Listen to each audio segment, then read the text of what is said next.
Well, as you know, October is Domestic Violence Awareness Month. It's an issue that hits all demographics, and tonight a young woman is sharing her story with us. Our Wendy Ryan joining us right now. And Wendy, this woman was in an abusive relationship for 5 long years. Yeah, that's right, Paul. And her courage is empowering, but her advice to other domestic violence victims might just save a life.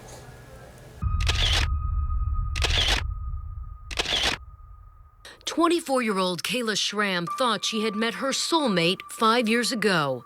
Their seemingly picture-perfect love story documented on social media. I loved him more than I loved myself. But a year into the relationship, Kayla says her boyfriend became physically abusive. Literally, he picked me up and slammed me into the wall, which dented the entire wall, like perfectly clear what had happened.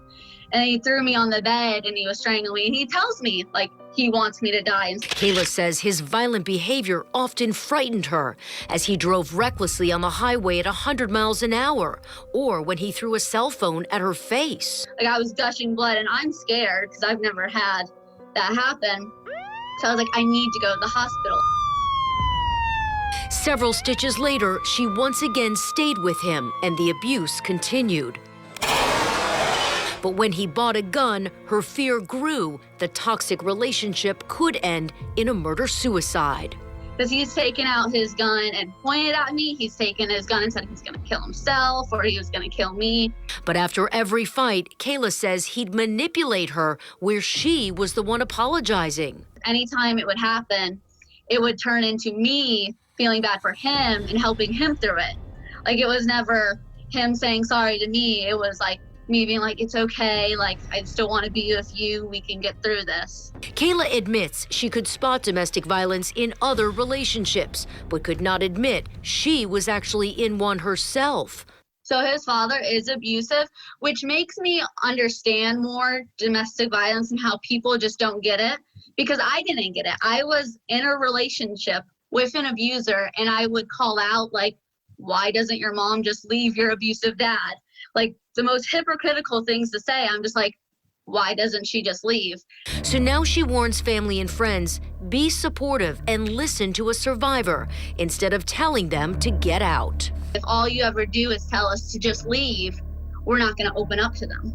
After 5 long years, Kayla began to feel numb to the pain and abuse. I think the biggest part was I wanted to fix him, which a lot of women relate to.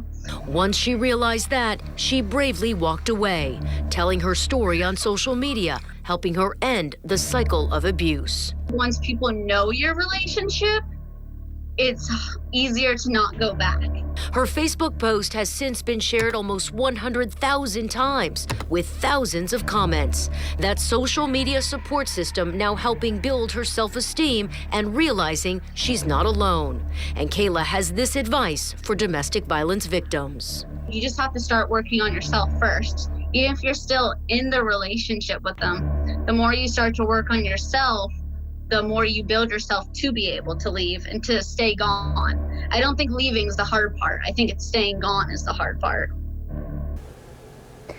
Kayla has joined several Facebook groups to help her heal and feel like she's not alone. They include breakup support group, Life After Abusive Relationships, survivors of abusive relationships, and abusive relationships and marriages. Of course, we have all their links on a special section of our website at abcactionnews.com/DV.